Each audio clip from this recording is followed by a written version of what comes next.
future affectation, vous allez être encore en lien avec l'outre-mer, encore et toujours, j'ai envie de dire. Et selon vous, quels seront les futurs défis? Alors on va parler de la Réunion, puisque c'est ce qui nous intéresse.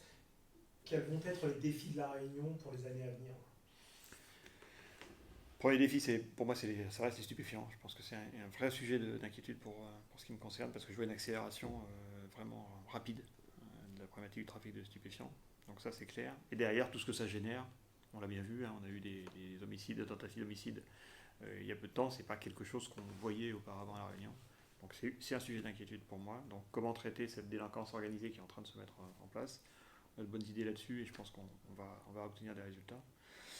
Le deuxième défi est un défi plus sociologique, c'est comment on gère l'attelage entre Mayotte et La Réunion.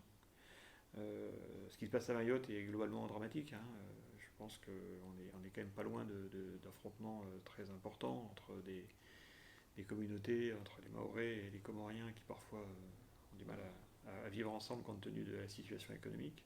On est sur un petit bout de terre avec actuellement officiellement 250 000 habitants, mais dont on pense qu'il y en a plutôt 400 000, avec une grande partie de la population qui est en situation irrégulière, avec 80% des gamins qui naissent chaque année à Mayotte qui naissent d'une maman étrangère. Donc ça fait plus ou moins 7-8 000 naissances de mères étrangères à Mayotte.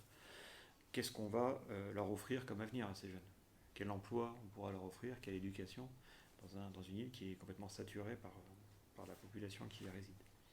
Et donc forcément, on est le département français le plus proche, La Réunion, et puis on a des liens avec Mayotte depuis tout le temps. Donc c'est le défi, je pense, des années à venir, c'est comment, politiquement, sociologiquement, au niveau de la société, on va être capable de gérer cet attelage entre Mayotte et La Réunion et faire en sorte qu'on arrive à maintenir la cohésion sociale qu'on connaît à La Réunion, le vivre ensemble qu'on connaît à La Réunion, la paix qu'on connaît à La Réunion, parce que c'est quand même un département, je pense que les gens ne s'en rendent pas compte, mais où le niveau de délinquance est extrêmement faible.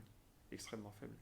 Il est parmi les plus bas, enfin c'est le plus bas de tous les Outre-mer, ça c'est certain, mais même en métropole, le ratio de délinquance par habitant par rapport à la métropole, il est souvent très en dessous de ce qu'on connaît en métropole. Donc ça, la population locale ne s'en rend pas forcément compte, mais c'est la réalité.